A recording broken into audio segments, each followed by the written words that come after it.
साथियों नमस्कार, आप देख रहे हैं नेशनल जनमंच बलराम कुमार मेहता के साथ। आज 15 अगस्त 2020 है। भारत का 74वां स्वतंत्रता दिवस है। यह जो स्वतंत्रता दिवस है, अंग्रेज़ों के गुलामी से भारत के लोगों को आज़ादी मिली थी।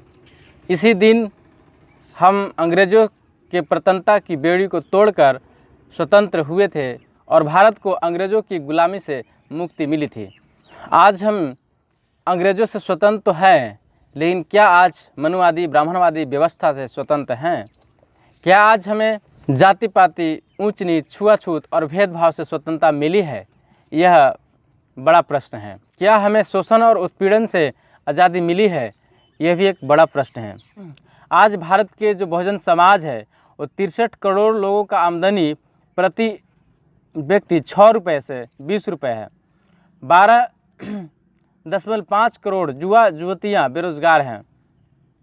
16 करोड़ लोग झोपड़पट्टी में रहते हैं। 7.5 करोड़ बाल मजदूरी करते हैं। 25% लोगों को आज भी पीने का शुद्ध पानी तक नहीं मिल पाता। आज महिलाएं सुरक्षित नहीं है। 30 लाख लोग भीख मांगकर जीते हैं। फिर भी हम आज़ाद कैसे हैं? बहुत बड़ा सवाल है। खुदकुशी करने वाले में व्यापारी, महंत, नेता, कर्मचारी नहीं है, केवल किसान, मजदूर और मेहनत करने वाले ही हैं। फिर भी हम आज़ाद कैसे हैं? 1945 के पहले भारत का एक भी व्यक्ति दुनिया के अमीरों की सूची में नहीं था, मगर 1945 के बाद दुनिया के अमीरों की सूची से पहले 10 में तीसरा भारत में से होता है। ऐसा क्यों? अगर मुकेश अंबानी अपने बीवी के जन्मदिन पर 3500 करोड़ रुपए का हेलीकॉप्टर भेंट देता है, कैसे? जिस मुकेश अंबानी का बाप धीरूभाई अंबानी आखाती देशों में पेट्रोल पंप पर पेट्रोल बेचता था, वो दुनिया के अमीरों के लिस्ट में पहले 10 अमीरों में से एक है। और भारत का दिन रात मेहनत करने वाला किसान गरीब के गरीब ही रहता है। आखिर क्यों? ऐसे अनेकों सवाल हैं। बाबा साहब अम्बेडकर अपने लोगों को आज़ाद देखना चाहते थे। राष्ट्रपिता ज्योतिबा फुले ने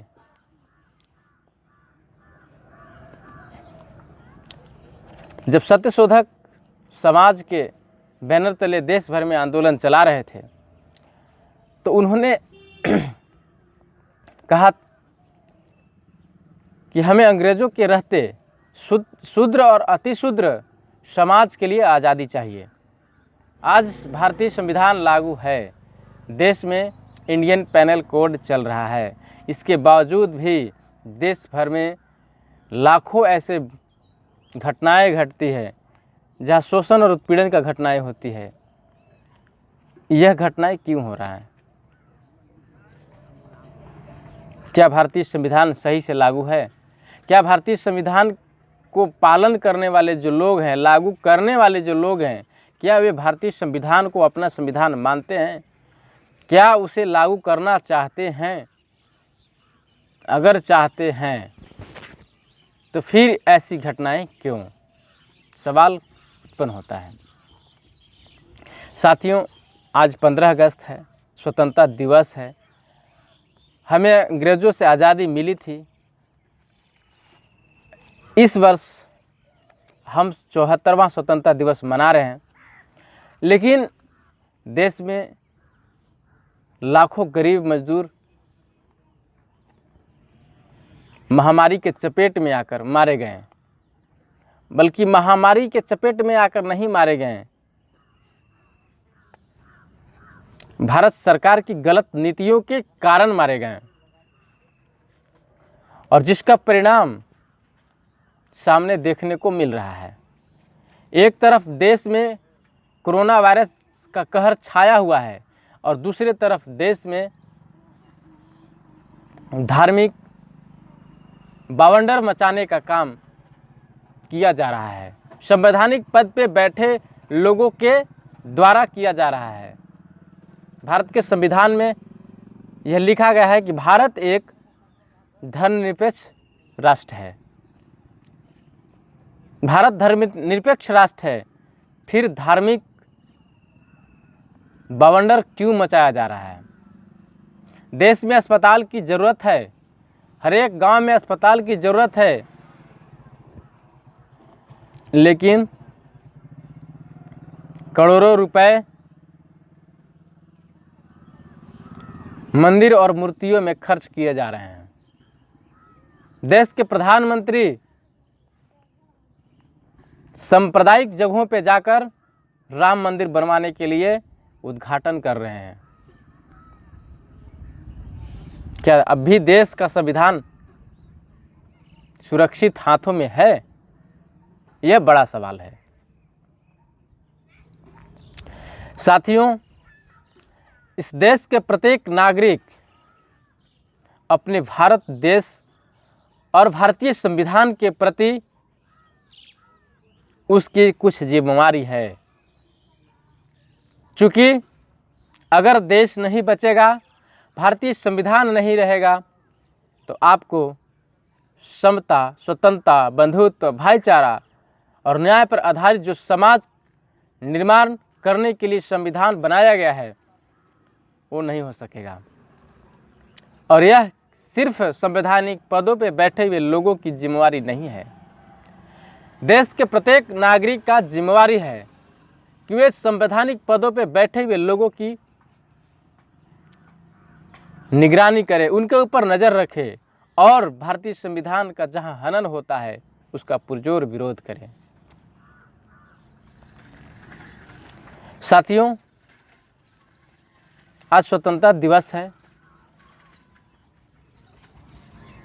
15 अगस्त 1947 को हमारा देश आज़ाद हुआ था।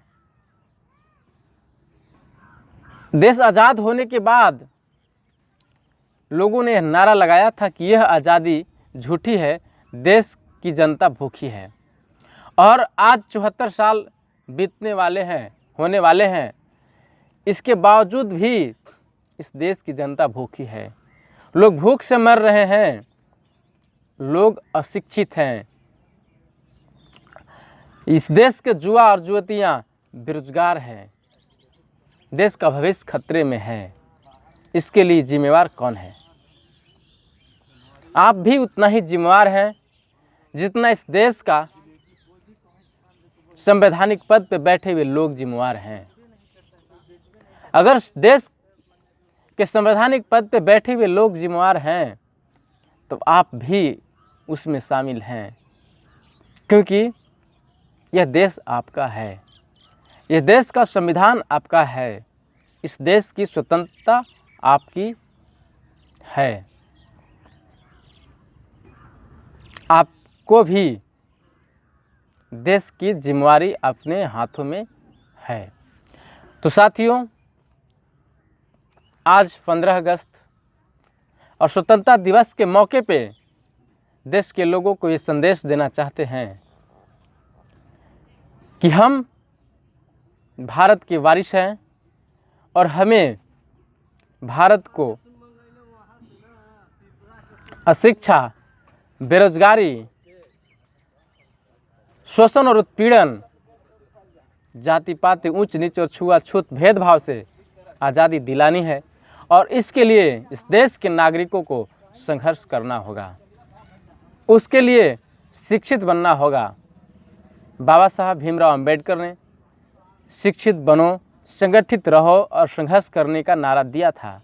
यह नारा आज भी उतना ही प्रासंगिक है जिस समय डॉक्टर बाबा साहब अंबेडकर ने यह नारा दिया था।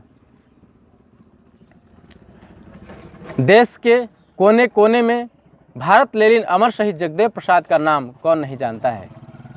भारत लेनिन अमर शहीद जगदेव प्रसाद ने शोषितों के लिए जो आंदोलन चलाया था, इस आंदोलन का उद्देश्य था कि इस देश के नागरिकों को शोषण मुक्त कराया जाए, देश के नागरिकों को शिक्षित बनाया जाए, देश के नागरिकों को उसके हक अधिकार मान सम्मान लौटाया जाए।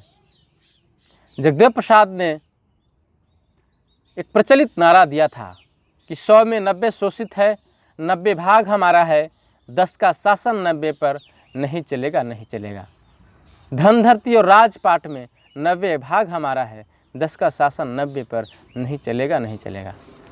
साथियों, 10% शोषक बनाम 90% शोषितों की लड़ाई। बाबा साहब अम्बेडकर का जो सपना था, उस सपना को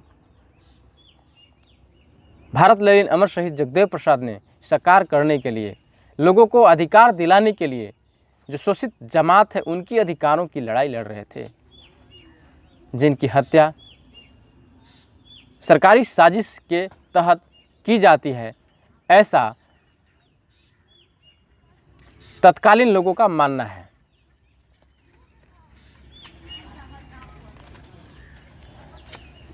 सरकारी साजिश के तहत एक समाजवादी नेता की हत्या की जाती है, मानवतावादी नेता की हत्या किया जाता है, जिसने मानवता की रक्षा करने के लिए, समाज और देश की रक्षा करने के लिए, आपको असली आज़ादी दिलाने के लिए संघर्ष कर रहा होता है, उसकी हत्या की जाती है। क्या आप आज भी उस बेसुधावस्था से जागृत हो पाए हैं जहाँ पे आप सो रहे हैं? आपकी नेताएं, आपके समाज, आपके देश का नागरिक सुरक्षित नहीं है, असुरक्षित हाथों में है। इसके बावजूद भी आप गहरी निद्रा में सो रहे हैं, चिर निद्रा में सो रहे हैं। और जब आप चिर निद्रा से जागेंगे, तब तक आपका समाज, आपका देश का सर्वनाश हो चुका होता है। एक तरफ हम स्वतंत्रता दिवस मना रहे हैं, दूसरी तरफ हमारे देश के सारी संपत्तियों की बंदरबाट की जा रही है, सारी संपत्तियों को बेचा जा रहा है, सारी संपत्तियों की नीलामी की जा रही है, भारत की संपत्ति का सर्वनाश किया जा रहा है, और हम चुप हैं, हमारे देश का नागरिक चुप है। क्या ऐसी स्वतंत्रता हमारे भारत, हमारे देश, हमारे राष्ट्र का निर्माण करा सकती है? प्रश्न है।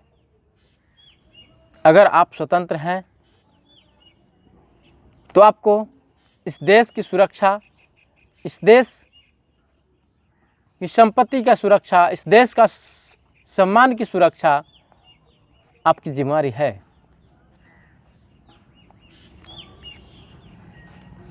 देश के लोगों के हित की चिंता आपकी जिम्मेदारी है।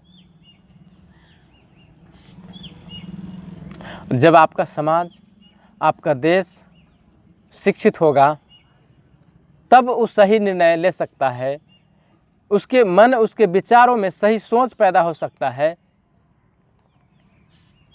तब इस आज़ादी का असली मायने रह पाएगा। तो साथियों, आज देश बदहाली, गरीबी, अशिक्षा और बेरोजगारी के दौर से गुजर रहा है। देश पे अथाह संकट मंडरा रहा है। देश के युवा बेरोजगार है, भूखमरी के कगार पे है। ऐसी स्थिति में आपके ऊपर बड़ी जिम्मेदारी है, और वह जिम्मेदारी देश और राष्ट्र की सुरक्षा करने की है। अब यह बात आपके ऊपर डिपेंड करता है कि आप अपने जिम्मेदारी का कितना निर्वहन करते हैं। तो साथियों,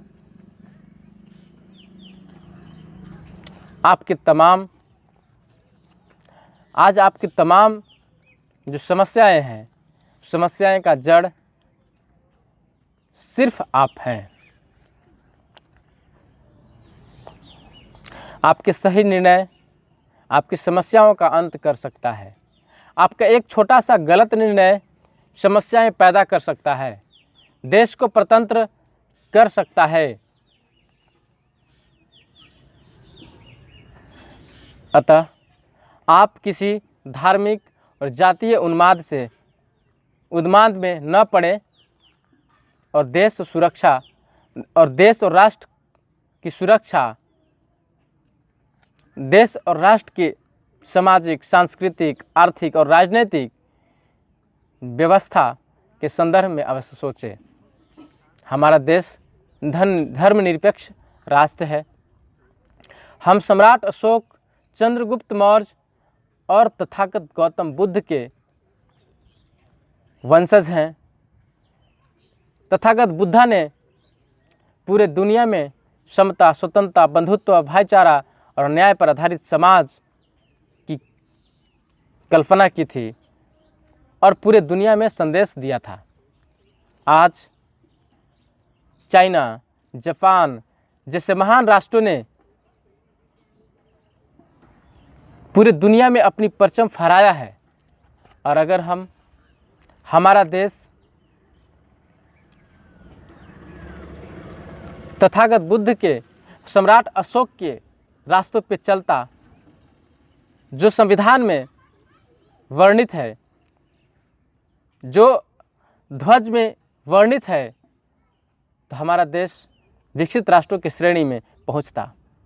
आज पूरे दुनिया में 150 टॉप मोस्ट विश्वविद्यालय हैं, जिसमें भारत का एक भी विश्वविद्यालय शामिल नहीं है। एक समय था जब भारत के जो विश्वविद्यालय होते थे, जिसमें नालंदा, तक्षशिला, विक्रमशिला, वल्लभी, उज्जैनी जैसे सैकड़ों विश्वविद्यालय थे, जो दुनिया के टॉप मोस्ट विश्वविद्यालय थे, जिनमें पढ़ने दुनिया से छात्र आते थे। लेकिन आज की जो स्थिति है भयावह है। हमारा देश अशिक्षित और गरीबी में जूझ रहा है और इसका जो कारण है, उसका कारण देश संचालन करने वाले लोग हैं। तो आप महान लोगों के वंशज हैं। आप इस देश को सुरक्षित कर सकते हैं, फिर से विश्व गुरु बना सकते हैं, फिर से सोने की चिड़िया बना सकते हैं, क्योंकि आपने इस भारत को सोने का चिड़िया बनाया था, स्वर्ण युग बनाया था। मौर्य काल सर्वविदित है। जब मौर्य काल आया तो पूरे दुनिया में भारत सर्वश्रेष्ठ हो गया। पूरी दुनिया में भारत अपना परचम फहराया। मौर्यों का शासन अंत होते ही भारत का पतन प्रारंभ हो गया। भारत पे डच, फ्रांसीसी, मुगल और अंग्रेज न जाने कौन कौन से लोग आए और शासन किए, लेकिन भारत की इस मनुवादी व्यवस्था, भारत के जो लोग हैं, उन लोगों की पतन का कारण बनते गया और हमारे ऊपर विदेशियों का शासन स्थापित होते गया। आज भी हमारा देश मनुवादियों की चपेट में जाते हुए नज़र आ रहा है और आप तमाम प्रगतिशील विचारधारा के जो लोग हैं, जो वैज्ञानिक सोच वाले जो लोग हैं, जो मानववादी, समता, स्वतंत्रता, बंधुत्व, भाईचारा, न्याय पर आधारित समाज चाहते हैं, उन लोगों के कंधों पे एक जिम्मेवारी है कि भारत को ब्राह्मणवादी मानसिकता के लोगों से बचाया जाए, मनुवादी मानसिकता के लोगों से बचाया जाए, भारत को बुद्धिज्म दिया जाए, वैज्ञानिक सोच पैदा किया जाए, डॉक्टर बाबा साहब अम्बेडकर के विचारों का भारत बनाया जाए, राष्ट्रपिता ज्योतिबा फुले के सपनों को साकार किया जाए, परियार रामास्वामी नायकर के जो संघर्ष है उनको साकार किया जाए, जगदेव प्रसाद की जो बलिदान है उसको साकार किया जाए, भगत सिंह का जो शहीद होने का जो देश के प्रति बलिदान है उसको बचाया जाए। हमारे जो महापुरुषों ने जो हमारी विरासत सौंपा, हमारे महापुरुषों ने जो अपने विरासत को बचाने के लिए संघर्ष किया, बलिदान दिया, उस बलिदान को बचाया जाए। तो साथियों, हम नेशनल जनमंच से बलराम कुमार मेहता आप तमाम देशवासियों को संदेश देते हैं कि हम आने वाला जो समय है उस समय में अपने भारत को बचाएं और जो महान भारत का जो सपना था हमारे महापुरुषों का, जिन महापुरुषों ने भारत को सर्वशक्तिमान सुपर पावर बनाया था, उन महापुरुषों के रास्ते पे चलते हुए भारत को अखंड बनाया जाए, शक्तिशाली और वैभवशाली बनाया जाए। इसी के साथ आप तमाम साथियों को नमस्कार, धन्यवाद। साथियों, नेशनल जनमंच को सब्सक्राइब करें, साथ ही बेल आइकन की घंटी को बजाएं।